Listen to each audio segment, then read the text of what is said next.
Hello. So this video is reflecting on this book, The Olympus Project by Zoe Routh, and the conversation that Zoe and I had on Better World Leaders. So I've been getting to know Zoe for a couple of years. She's guested on the podcast a couple of times, and this is her first work of fiction.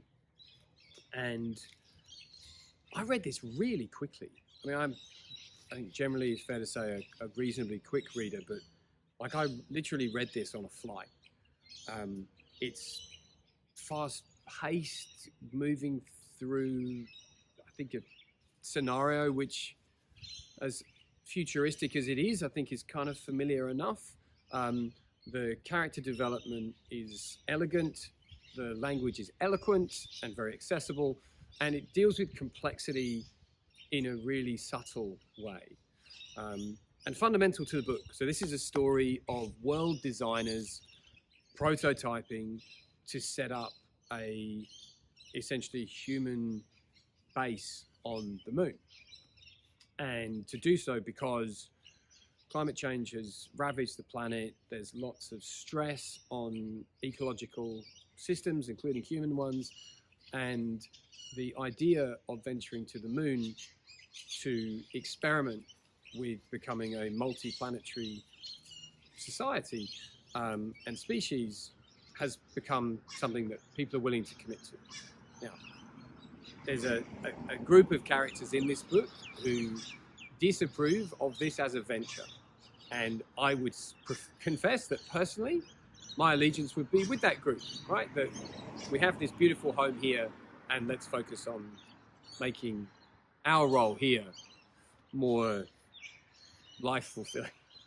And so, the crux of the book, though, is how some of the characters engage with this as a core premise of their own, and how some of them shift. And that's really, really interesting, especially for someone who holds the views and beliefs that I do.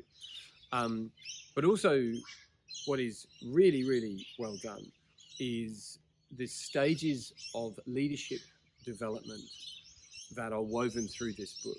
And there are 5 specific principal characters who you can really kind of watch them go through this journey of developing as leaders.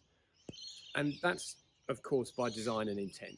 Zoe's been working in leadership development for many, many, many years. One of her core premises is that sort of leadership development is fundamental to the development of society and culture, aligned with my belief. And that's what she's weaving in here in a more creative flow than previous works that she's created that are a little bit more, not academic, but more knowledge centered as sort of processes to develop leaders. This is more subtle. The craft in here is really refined, and Zoe's writing is really emerging as a playful fictional writer, dealing with some really tough topics, right? Like societal crisis, like community breakdown, like really significant ecological stress. But to do that in a light enough way that it's not confronting, triggering, or overwhelming. At least it wasn't for me. And there is some heaviness in here as well.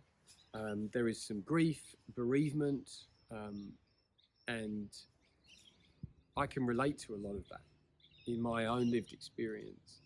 But the way that Zoe approaches those subjects, even when one of them kind of pops, is very gentle and compassionate. So if any of these topics are of interest to you, I really recommend this, and listen to the conversation between Zoe and I on Better World Leaders. Thanks for your time today.